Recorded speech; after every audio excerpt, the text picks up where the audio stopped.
Merci à toutes et tous d'être présents ce soir et nombreux,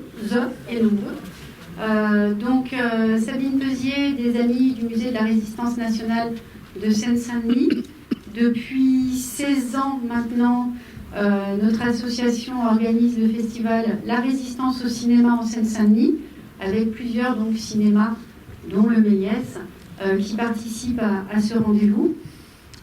L'édition de cette année, c'est celle du printemps qui, à cause du Covid, a été annulée au printemps et que nous reportons aujourd'hui. Sur ce festival La Résistance au cinéma, il y a plusieurs partenaires, notamment l'AFMD, les Amis de la Fondation pour la mémoire des déportations de Seine-Saint-Denis, dont Thierry Bercover est le président et présent ici, et aussi le Musée de l'Histoire vivante de Montreuil, qui va être représenté ce soir, et notamment dans le débat, par Éric, qui aura le plaisir d'échanger, Éric Lafont, qui aura le plaisir d'échanger avec vous à l'issue de la projection du documentaire, et normalement en présence du réalisateur.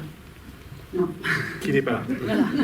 Et aussi, sur cette séance, partenariat avec Francard Méliès, qui assure aussi, bien sûr, le succès. Vraiment, on est ravis de la séance. Vous pouvez l'être, parce qu'en ce moment, le contexte est quand même un peu bas.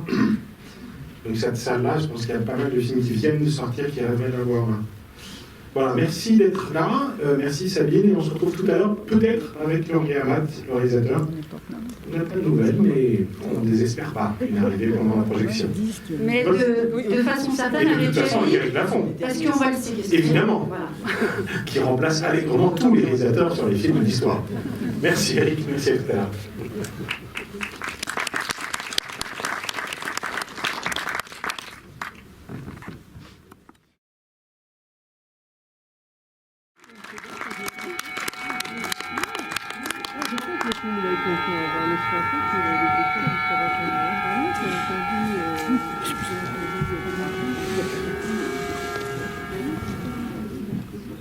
Merci, bonsoir, merci d'être venus si nombreux. Je suis Georges Amat, le réalisateur. Voilà, donc je suis à votre disposition, ça pour les questions, pour les éclaircissements. C'est vrai que c'est assez... Bon là je viens de revoir un peu, je l'avais pas vu depuis un certain temps, le film, et c'est vrai que c'est un personnage, sa vie est une aventure pas facile, parce qu'on peut penser que c'est facile la vie qu'elle a menée. Ça, quand je dis facile, c'est dans le sens, il y a beaucoup de gens qui disent ah oui, bien sûr c'est Madeleine Riffaut, mais non, c'est une lutte permanente, c'est une lutte pour entrer dans la résistance, c'est une lutte pour lutter dans la résistance, c'est une lutte contre la Gestapo, c'est une lutte pour la libération de Paris, c'est une lutte après pour exister en tant que personne, que femme, à la libération. Et bon, alors bien sûr qu'il y a eu chaque fois la poésie, les amis, Édouard, Picasso, tout ça, mais Étienne Fajon, ainsi de suite. Mais chaque fois, on voulait l'empêcher, et elle a subi, comme elle le dit, les tortures, les attentats de l'OAS, et ainsi de suite. Et même à la fin, avant de faire les linges de la nuit, on pensait qu'elle était foutue, que voilà, on n'allait pas l'amener. Disons qu'il y avait des guerres encore, mais qu'ils ne voulaient plus l'envoyer. C'est-à-dire qu'il y avait des jalousies entre journalistes et ainsi de suite. Puis bon, elle était reliée à l'Algérie et au Vietnam. Et donc, et après, elle écrit Les Anges de la Nuit sur les hôpitaux, sur les conditions horribles sur les hôpitaux. D'ailleurs, livre qui vient d'être réédité. Voilà. Et les dessins que vous avez vus dans le film sont de Dominique Bertaille, qui les a fait avant ça. Il les a fait pour une bande dessinée qui vient de sortir, c'est qui est sortie, d'ailleurs qui marche très bien. Et voilà, ils avaient contacté Madeleine Riffaut pour faire une bande dessinée sur sa vie, et elle les a envoyés chez elle. Elle leur a dit et quoi encore, une bande dessinée, pourquoi pas, je sais pas quoi, bon, je sais pas les pieds nickelés, bon. Et après, elle me dit, ah tiens, elle me raconte ça. Je lui dis, mais attends, ça va pas. C'est dément, je veux dire, toi qui vas aller dans les écoles, parce que maintenant elle ne peut plus, elle a 97 ans et elle est... pas si ça se voit un peu, mais bon, elle est aveugle, et maintenant elle ne peut plus marcher. Bon, et ainsi de suite. Oui, Et donc, je lui dis, mais là, tu touches le public de jeunes. Bon, il la rappelle, ça se fait, maintenant elle est très contente, c'est un énorme succès. Après, ça a repris sa vie et tout ça, mais chaque fois, c'est assez incroyable. Je veux dire, il y a toujours ça. Moi, la première fois, parce que j'avais fait un premier film avec elle en 2004, pour les 50 ans de la libération de Paris, c'est pareil. J'avais trouvé un livre, pour ça je dis le hasard est assez démentiel. J'étais rue boulevard Saint-Michel, chez Gilbert Jeune, et je vois des livres à 1 franc. Et un truc sur la résistance. Moi, j'étais assez sensible, j'avais pas encore fait des films sur la résistance. J'avais fait des films sur la guerre d'Espagne, mais pas sur la résistance française.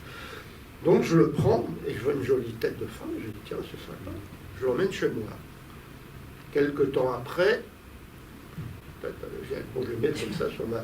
Il y a Pierre Dex, qui était un ami de famille, qui vient manger chez moi, et il dit ah, cette femme, elle est pour toi. Pourquoi cette femme est pour moi? Mais oui, c'est une aventurière comme tu les aimes. Une vraie révolutionnaire, ensuite de suite. Elle et ses amis, vas-y. Je lui dis mais comment je vais la joindre, comment je vais le truc? C'est mon ex-femme, c'était sa première femme. Il me donne son téléphone. Bon, ils n'ont pas resté longtemps ensemble. Il me donne son téléphone. Bon.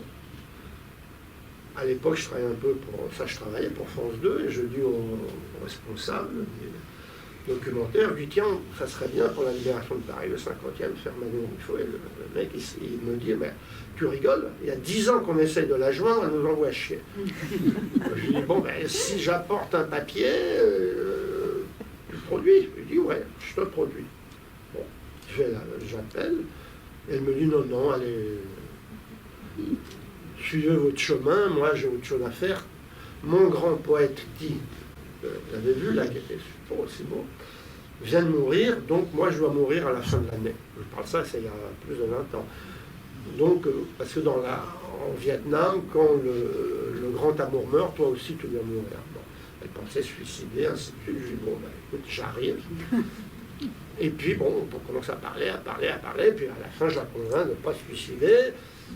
C'était pas le mot qu'elle avait dit, mais on fait et je retourne, donc elle me signe le papier, je retourne à France 2, je dis ben voilà, comment t'as fait? Je dis, chacun, mais elle voudra, tu vas voir, elle va t'embêter, tu ne pourras pas faire le film. Je dis mais écoute, on verra bien. C'est vrai que tous les jours qu'on arrivait, elle disait non, je suis plus en forme, j'ai rien à dire, on fait pas le film, fallait. Bon, voilà, c'était une bagarre, c'était un truc.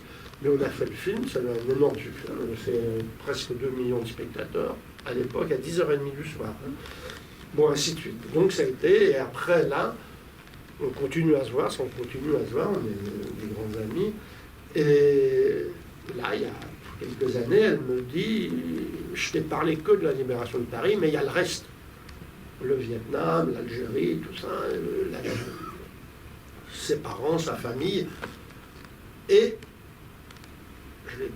elle me sort toutes ces photos du Vietnam. Toutes les photos, la majorité des photos du Vietnam et de l'Algérie, c'est elle qui les a faites. Elle me sort tout ça par. Elle me dit, je lui dis, c'est un trésor. Et elle me dit, voilà, c'est un genre de testament. Il faut que tu me parles de tout. Donc on a passé, je ne sais pas combien de temps. Tous les week-ends, je venais chez elle, on la filmait. Des fois, elle était en forme, des fois, elle n'était pas en forme, des fois, ça ne se faisait pas, des fois. Donc, chaque fois, elle voulait pas de lumière, elle ne voulait pas de trucs, toujours un peu. Mais bon, on a réussi, et puis voilà, le film est là, et on l'a sorti en salle, voilà, au Saint-André-des-Arts. Et puis, il circule dans la France. Merci beaucoup. Peut-être des questions ou Eric, tu veux peut-être une première réaction? J'avais des questions. Vas-y alors. Le réalisateur a répondu à toutes les questions. Moi, je m'interrogeais sur les conditions pour connaître un peu le caractère de Madeleine Riffaut. Donc, vous avez répondu, son langage, etc. La difficulté. Je savais que vous aviez traité la question, parce que c'est une vraie question, Madeleine Riffaut, en 2004, mais Non, c'était peut-être une question peut-être très technique, c'est combien d'heures d'entretien? Et comment on fait le choix? Oui, ça, je dois avoir 80 heures. Ouais. 80 heures, là, 80 heures. 80 heures sur ce film-là, mais sur l'autre, j'ai encore... Et bon, toutes les archives sont déposées à la BDIC, aux archives de l'Université de Nanterre, les archives historiques. Donc, rien n'est perdu, c'est ça que Et je les veux dire. séquences C'est des historiens où les choses veulent... Les séquences d'entretien, vous les prépariez un petit peu avant ou vous arriviez chez elle et elle lui disait bon vas-y? Non, mais on avait fait un genre de plan, c'était comme ça. Bon, de toute façon, c'était chronologique. Et puis, avec elle, de toute façon, tu ne peux pas faire de plan. Alors bon, bien sûr, quand elle commence à parler d'autres choses, après au montage, je coupe et je raccorde avec... Parce que bon, il y a tellement de personnages qu'on parle et que j'ai dû couper, parce que pour garder un fil, mais chaque fois, dans chaque lieu, il y a d'autres personnages, il y a d'autres aventures, il y a des milliers d'aventures, il y a d'autres journalistes, il y a des choses... C'est-à-dire que j'aurais pu faire un film de 8 heures, mais 8 heures sans s'ennuyer, ça, je veux dire, une série. Bon, mais les télévisions n'ont pas voulu, donc voilà. Et même là, celui-là, je l'ai proposé, parce que là, c'est la version de 90 minutes, mais j'ai fait une version de 2 fois 52 minutes.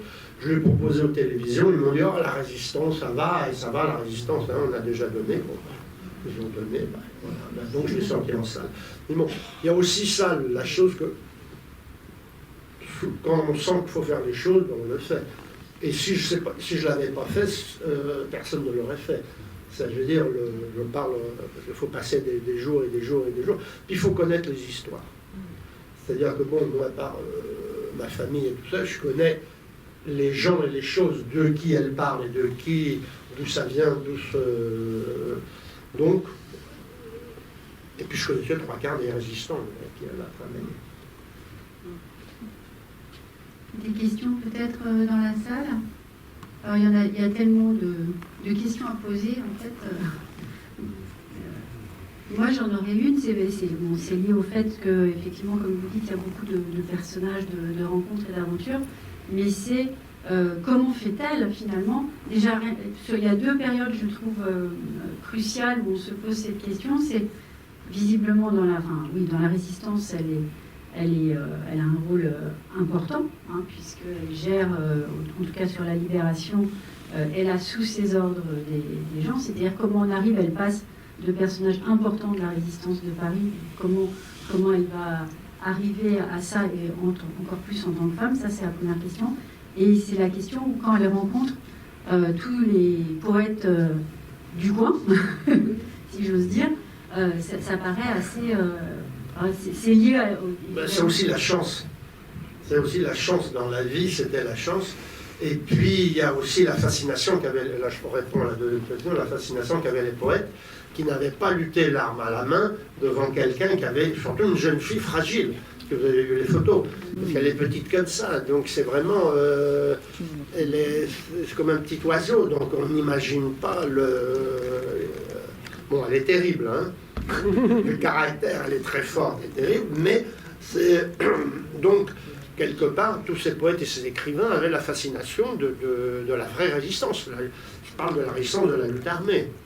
Et en même temps, elle n'était pas un grand personnage pendant la résistance, elle le dit. Moi, j'étais un soldat, un simple soldat. Parce que d'abord, il faut bien savoir, bon, ça, je ne pouvais pas tout expliquer dans le film. Il faut savoir qu'en 1944, la police française, qui était très très efficace, et bien sûr avec la Gestapo et la police allemande, de l'armée allemande, avait laminé la résistance à Paris. Je parle bien à Paris, elle était laminée. L'affiche rouge laminée, et encore dans l'affiche rouge, 3/4, 80, même plus de 100 étaient des étrangers. C'est-à-dire des gens qui n'avaient rien à perdre. Il ne faut pas oublier cette notion de rien à perdre. Donc, ils avaient peu d'armes. Même l'arme qu'elle a pris aux flics, elle l'a pris en assommant un mec. C'est-à-dire, ils n'étaient pas armés. C'est ça que il faut bien comprendre. Et ce qu'elle a fait, c'était... voilà, c'était parce qu'elle le voulait. Elle était têtue. C'était, bon, c'est peut-être une question aussi Il y a des gens qui sont comme ça, qu'il faut qu'ils réagissent, qu'il faut qu'ils ne se laissent pas faire. Mais même maintenant, disons qu'elle transforme tout en aventure, mais malgré elle, c'est ça que je veux dire. C'est pas... Donc, elle n'était pas quelqu'un d'important. Elle est devenue, après, elle est devenue importante avec la guerre du Vietnam. Là, oui, elle a fait des meetings, tous les gens d'un certain âge ont vu les meetings, ont vu les premières de l'UMA, de la vie ouvrière, ainsi de suite. Mais elle n'a jamais cherché, elle, la renommée. Elle n'a jamais, comme on dit, se mettre en avant. C'est toujours eux. Elle dit d'ailleurs, je ne sais pas si elle dit je. Elle dit on, et elle parle des autres. Puis bon, à part ça, moi, le deuxième film, ce qui m'a... Le moteur réellement, c'est cette histoire avec Ti. J'ai trouvé ça tellement magnifique. D'ailleurs, je voulais faire un film de fiction, mais personne n'en veut, mais bon, c'est pas grave. Mais cette histoire romanesque, comme ça, un rebond. Et puis bon, il y a plein d'histoires qui sont à l'intérieur de cette histoire que je ne vais pas raconter. Par exemple, quand elle était à Berlin la première fois qu'elle a rencontré, en 1951, au Festival de la Jeunesse, ils se regardaient, ils n'osaient pas, ils étaient là comme ça, et lui il tournait autour d'elle, et c'est Amado, Georges Amado, le grand écrivain, qui lui dit « Arrête de faire chier, qu'est-ce que tu vois pas qu'il est amoureux de toi, toi t'es amoureux de lui, ben allez !» Voilà, c'est ça que je veux dire. Bon, je ne peux pas mettre toutes les histoires, toutes les anecdotes dans le film, voilà. Mais voilà, ce que je veux dire, c'est... Bon, j'ai filmé énormément de gens, beaucoup de films, beaucoup de documentaires, mais un personnage comme elle, je n'ai pas eu. Là, vous avez quand même récupéré des choses que l'on n'avait jamais entendues. Hein. Je n'avais jamais entendu. Son passage sur l'Algérie, je n'ai pas souvenir de l'avoir entendu dans les interviews, les entretiens qu'elle avait fait auparavant. Beaucoup d'amertume, et puis cette phrase qu'elle lâche, et on comprend pourquoi certains, y compris de ses amis, lui ont dit pendant quelques années, il vaut mieux pas que tu parles de ça, etc. Quand elle dit la guerre d'Algérie c'était pourri, tout le monde torturait tout le monde, cette phrase est terrible. Et sur la résistance, pareil. Hein, elle est au courant de beaucoup de choses, parce qu'elle est au courant de beaucoup de choses, c'est pour ça qu'après elle s'est... Bon, à part ça, elle était déjà handicapée avec l'attentat de l'Ouest. Donc, elle a passé un an à l'hôpital. Donc, et puis, elle a participé aux accords d'Évian. Bon, je ne veux pas mettre, voilà, on ne peut pas tout mettre. Alors, vous avez dit dans le film, à un moment donné, on passe une image. Donc, c'est l'autre Madeleine, mais elle s'appelle que Simone. Simone Ségouin, qui est à Chartres. C'est la FTP qui est prise de profil avec sa mitraillette et son petit calot, avec un soldat français avec un casque et un FFI juste derrière. C'est une photo qui a été prise à Chartres. Et Simone Ségouin et Madeleine Riffaut ne sont pas des résistantes avec du grade important, mais c'est les deux seuls responsables de groupes qui participent aux opérations armées de résistance de leur ville, donc l'une Paris et l'autre Chartres. Voilà. Ségouin, la petite Simone avec ses petites chaussettes, naturellement, elle est comme un peu Madeleine Riffaut. Bon, Robert Capa arrive dans la ville, il est en train de faire des photos et il voit cette fille et boum, il la prend en photo, on va retrouver sa photo dans Life, etc.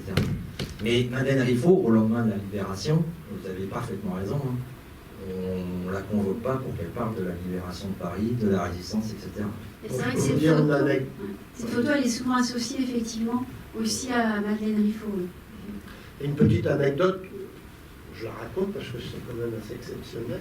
Justement, après la libération de Paris, elle fréquentait un peu les poètes, bon, grâce à Claude Roy qu'elle avait connu, qu'il avait édité un poème, bon, ainsi de suite. Et elle était très touchante, il y avait un côté comme ça, on voulait la protéger, c'est aussi ça le côté.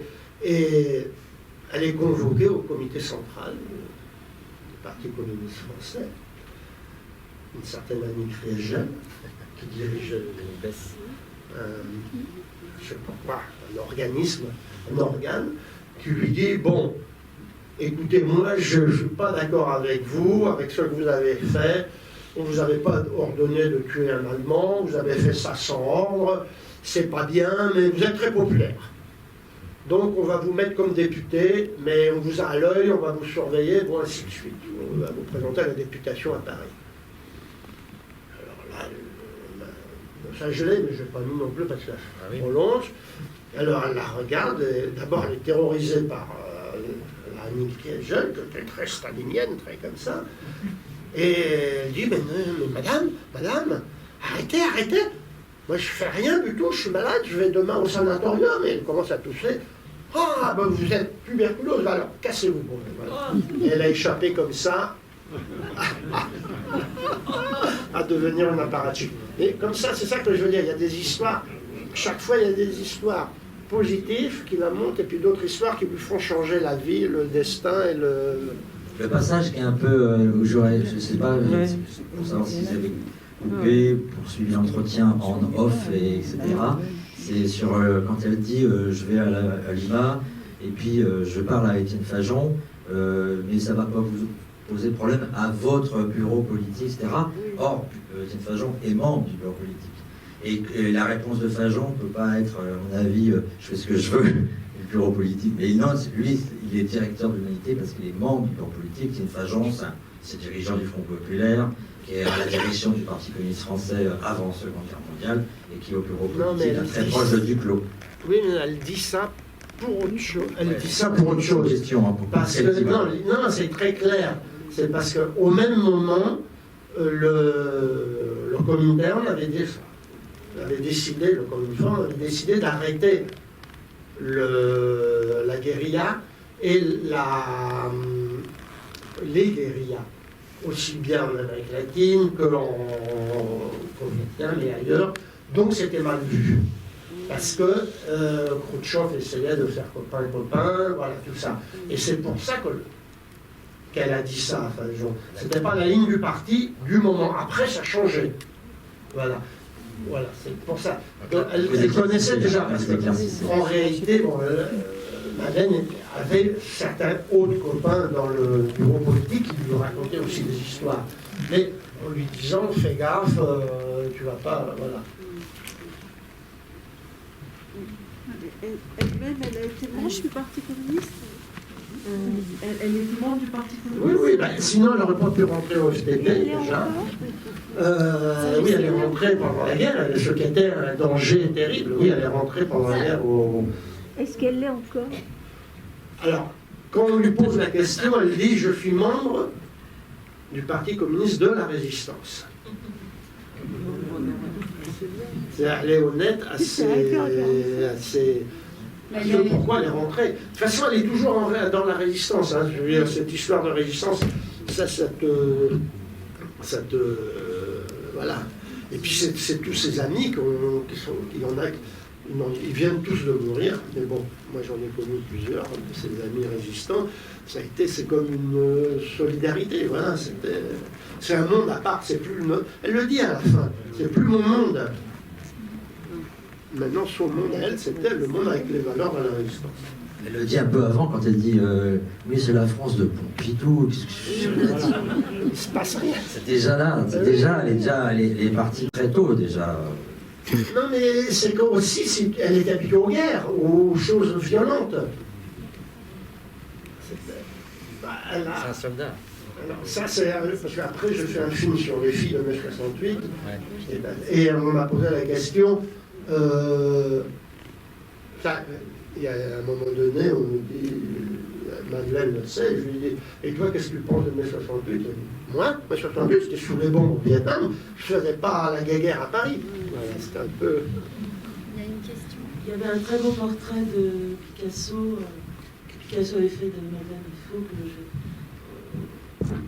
je pense, qui est magnifique. D'abord, j'aimerais savoir où est-ce qu'il est exposé.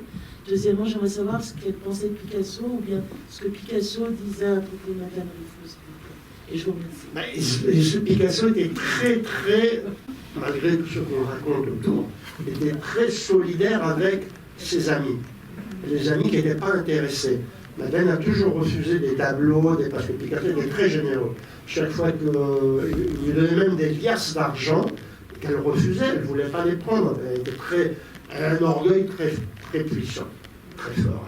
très orgueilleuse. Même quand elle était dans la dèche, malade, en train de truc, elle ne voulait pas. Elle voulait son amitié, elle voulait manger ensemble, ainsi de suite, mais elle ne voulait pas de. Et Picasso voulait lui donner de l'argent, des tableaux, des trucs, elle a toujours refusé. Voilà, ça c'est.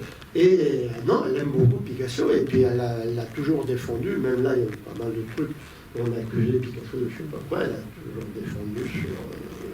Et Picasso, elle aimait beaucoup parce que déjà, par respect pour ces histoires de résistance, de lutte armée. Lui, il n'a pas fait la lutte armée, donc il y avait ce côté. Bon, il a fait Guernica, c'est pas mal. Mais voilà, donc chacun lutte comme avec ses armes. Et le portrait donc, que vous montrez sur le fusain de... Oui, le portrait, il était publié dans une revue, la revue des Loirs.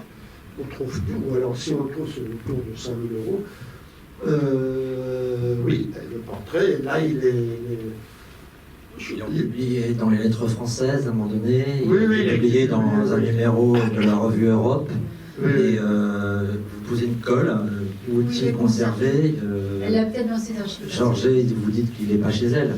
Non, il n'est pas chez elle. Donc, chez elle, c'est une peut-être à la fondation reproduction. Picasso, Parce qu'elle c'est vraiment une colle. Elle était cambriolée plusieurs fois parce que les gens pensaient que c'était l'original.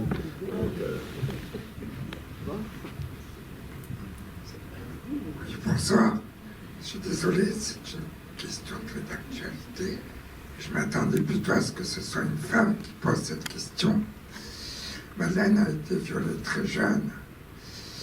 Elle est donc toujours vivante, je pense qu'elle a encore toute cette tête, je ne la connais pas personnellement. Est-ce que vous avez eu l'occasion dans les dernières semaines, les derniers mois, à discuter avec elle de tout le mouvement MeToo, etc. Du mouvement, je n'ai pas entendu. MeToo. On s'en fout. Oui. Elle s'en fout pas, mais elle a toujours combattu le machisme. Elle a, même dans ses relations avec ses amants ou ses amoureux, elle a toujours, disons qu'elle est pour MeToo, mais elle dit, pour elle, elle a assumé son pouvoir, voilà, son pouvoir, elle s'est jamais laissé faire, donc voilà. Elle dit, mais elle est solidaire avec bien sûr, avec mais le MeToo, disons, le mot MeToo, là. D'ailleurs, je n'en ai pas parlé. Pour tout vous dire, je ne l'en ai pas parlé parce qu'on voilà, on se parle souvent, elle peut vous parler 4 heures au téléphone ou quand vous la voyez, vous êtes sonné quand vous sortez. C'est vous qui êtes sonné quand vous sortez. Elle a une mémoire inimaginable. Mais bon, oui, non, mais elle écoute les infos, elle est au courant de tout, elle fait, bon. Mais je veux dire, elle n'est pas... Disons que quand j'ai fait le film sur les femmes, je disais pourquoi ces femmes, pourquoi ces filles. Elles étaient dans la rue, c'est bien, mais c'est normal. Voilà, il n'y a pas... Bon, et aussi, comme on dit, des catégories de... Et c'est la première fois, c'est ce qu'elle dit, qu'elle témoigne de cet événement, du viol en fait. C'est la première fois qu'elle parle du viol. Et elle a parlé du viol, voilà, elle a parlé du viol à cause de MeToo. C'est exactement, vous voyez, j'avais pas... C'est exactement, sinon elle ne voulait pas en parler, c'est pas de honte, mais c'est de... Oui, pas de honte, de s'être laissé faire, voilà. Mais elle avait 16 ans quand ça s'est passé. Exactement, c'est après MeToo, c'est après les affaires de MeToo qu'elle a parlé du viol. C'est la première fois. Mais bon, en même temps, elle n'aime pas, quand même pas parler de certaines choses, elle le fait un peu forcé. Mais bon, ça fait partie aussi des choses qu'elle a vécues. Bon, quand je dis cette vie, en réalité, c'est pas cette vie, ça veut 12 vies. Oui, c'est pas cette. Puis avec l'aventure de la BD, quand vous en parliez tout à l'heure, j'avais envie de dire encore une vie en fait. C'est-à-dire que la BD rajoute une aventure. De toute façon, là, on le sent bien beaucoup dans le docu. C'est vraiment l'aventurière et l'héroïne l'héroïne parfaite, effectivement. Elle a réagi comment aux planches du dessinateur, sur les planches du dessinateur, quand on lui a peut-être montré toute la séquence de la torture? Parce qu'elle est là, c'est des choses elle dit. Moi, j'avais peur quand quand je revois le film, elle dit j'ai pas envie de parler de ça. Et puis après, elle en parle sans. C'est aussi. Disons que la première fois que je l'ai filmé sur la torture, elle s'est mise à pleurer, à trembler. Voilà. Et ça, c'était le premier film, en 2004. Et quand je l'ai emmenée à Fresnes, dans la cellule où elle était enfermée, où elle était le mitard, où elle était terrifiée. Et elle n'en avait jamais parlé de la torture.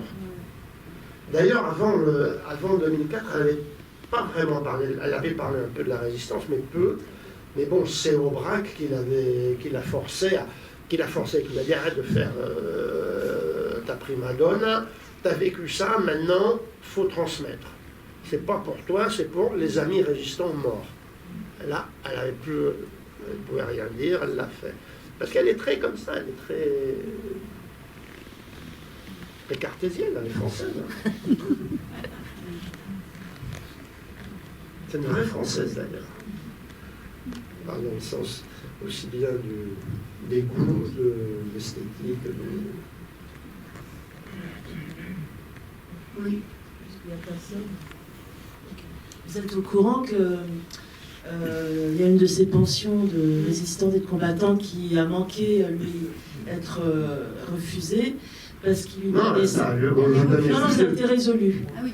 Non, on lui donnait plus depuis plusieurs mois. Il y a la 2 pensions, elle dit. Non, moi j'ai lu. Oui, bien sûr. Okay. Et c'est grâce à, je ne sais pas si c'est les dessinateurs ou quelqu'un qui a fait un film, où il y a une capture d'écran qui a été faite de sa carte qu'elle ne retrouvait plus parce qu'elle dit c'est le bazar chez moi, je ne retrouve plus ma carte, parce qu'ils avaient fait une capture d'écran, une capture d'image, qu'ils ont pu transmettre que ça a été résolu. Oui. C'est passé à France Inter et puis après ça s'est résolu. Voilà. Et elle a une page Facebook que je vous recommande qui est, je ne sais pas si c'est elle qui la dicte, mais c'est incroyable tout ce qui est chaque publication. Je me demande si c'est pas elle qui, je sais pas comment elle fait, elle doit la dicter ou quelque chose. Non, elle n'est pas. Non, ce qui s'est passé, bon. Quand je veux dire, c'est pas ça arrive souvent, disons l'administration, c'est l'administration. Ils ont pensé qu'elle était morte depuis 97 ans, donc il y a les dossiers qu'ils mettent de côté. Et puis un jour, il y a une des secrétaires, ça ira quelque temps, là, qui l'appelle et qui lui dit oui, vous n'êtes pas morte. Voilà, ce genre de choses, dit non. Mais vous pouvez venir démontrer que vous n'êtes pas morte. Un peu elle dit non, je ne peux pas venir, je suis aveugle, je ne bouge plus, ça j'ai plus les jambes, bon, ainsi de suite. Non, venez-vous. Ah non, on ne bouge pas, voilà, c'est l'administration, on ne bouge pas. Bon, là, il y a David Morvan, l'auteur de la bande dessinée, qui s'occupe beaucoup d'elle en ce moment, ça depuis, parce qu'ils ont encore 3 volumes à faire. Donc il s'en occupe énormément, et là, il a commencé à bouger, à parler. Alors, depuis, ça, il y a 2 jours ou 3 jours, le directeur de truc militaire, là, personne l'a appelé, mais excusez-nous, c'est une secrétaire qui s'est trompée, c'est pas vrai, s'ils peuvent mettre de côté les trucs, on connaît bien l'administration. Ça n'a pas changé. Je veux dire, sa présence n'était pas possible ce soir.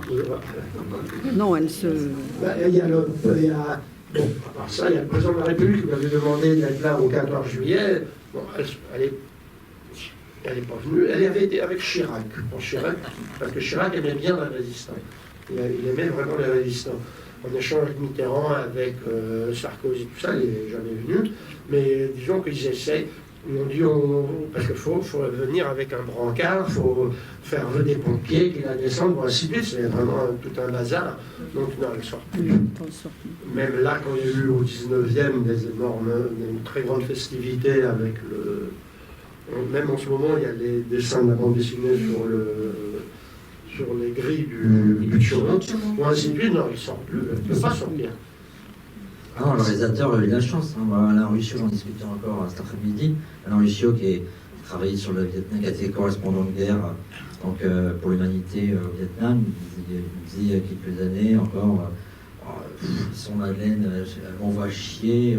Chaque fois, je lui demande de reparler du maquis. Elle m'a dit tu m'emmerdes, enfin, comme ça. Donc, elle va pas se déplacer. On fait bien le rappeler, elle ne se déplace pas pour Jacques Chirac. Et même pour un. Voilà. C'était son côté. Voilà, c'est pas parler. Et donc là, vous avez. Bravo, hein. Je pense que vous avez fait pas mal de jaloux. Hein. Oui ou non, mais bon. Je peux dire aussi, elle avait connu mon père. Oui, Ça joue quand même. je vous laisse. Mais elle ne me l'a pas dit dès le début. Elle a dit bien après. Et ça aussi, c'est passionnant, c'est qu'il y a toujours quelque chose de privé et de personnel qui fait aussi toute cette imbrication qui fait la richesse de sa vie et aussi du documentaire, justement. Ce qui est extraordinaire, c'est parce que naturellement, donc, il y a 80 heures, naturellement il y a un montage, il y a des groupes, etc. Mais pour en avoir fréquenté quelques-unes et quelques-uns, c'est-à-dire que le débit qu'elle a, les noms qu'elle cite, alors elle fait, alors elle dit qu'elle peut 14, etc. Puis après elle rajoute le lendemain, donc c'était 15 août, etc. La date, elle va le placer à un moment donné du récit. Les mots, les prénoms, elle se plante jamais. Les noms, elle se plante jamais. Les rencontres à 2, 3, 4, 5, elle donne les noms. À son âge, dans son état, c'est extraordinaire. C'est ça qui l'attire aussi. Hein. Chaque fois qu'on l'appelle, elle sait qu'elle va avoir une interview avec cette personne, elle te répète tout. Bon, c'est le genre, bon, c'est son cerveau qui fonctionne comme ça, c'est aussi... Et le convoi, et au convoi du 15 août notamment, elle a aussi là, parce que là c'est un passage que moi je connais mieux, elle a aussi une chance, on va dire, où elle provoque la chance, assez incroyable, puisque c'est le convoi qui part du Quai aux Bestiaux de Pantin, qui est le dernier convoi de la région parisienne, le plus gros convoi de déportés qu'on ne connaît pas beaucoup, mais où il y a le plus... Et bon, effectivement, ce qu'elle raconte, la Croix-Rouge qui a réussi à négocier que quelques-uns et un puissent ne pas être déportés, et elle qui se fait presque littéralement pousser, hein, c'est ce qu'elle explique, et qui finalement échappe à ce dernier convoi. Voilà, c'est un destin. C'est bien cette histoire de regard que vous avez travaillé, là, le regard entre lui et elle, dans le film, parce que moi, quand j'ai écouté cette histoire du wagon, ça commence par un regard. Elle regarde cette femme, ils sont tous dans le wagon, toutes entassées, mais elle regarde cette femme, parce que c'est ce qui se passe avec les hommes et les autres femmes, avec Madeleine Riffaut, c'est que quand on la rencontre la première fois, c'est une petite femme. Alors on a bien les images de elle, jolie, mignonne, mais on sait, on est prévenu à l'avance qu'elle est rêche, etc., que ça va être... Donc on arrive, on est tout petit, enfin, moi j'ai... Voilà, comme ça, tout petit. Elle a horreur qu'on commence à lui parler comme ça, donc il faut rentrer dans le mur tout de suite. Et c'est une histoire, et elle avait un regard, parce que là maintenant, vous avez vu, hein, les yeux plissés, etc. Dans tout le film, on voit ses grands yeux ouverts, on voit quand elle regarde le moindre soldat du Viet Cong, comme le président Ho Chi Minh, c'est le même regard qu'elle a.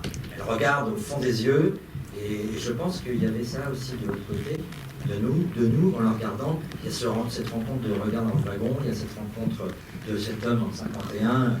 Voilà, elle impressionne. Et Éluard lui lève la tête devant leur café, il lui dit « Montre-moi tes yeux ». Elle sait raconter aussi. Elle a le talent de conteuse.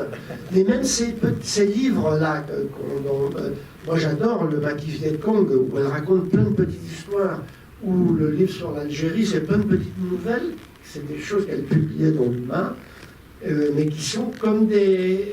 Elle a un don de rendre important les choses, les détails, les gens, les enfants. Elle est très humaine. Très humaine. S'il vous plaît, est-ce que votre travail est ou sera accessible en DVD, en VOD, sur Internet, quelque part?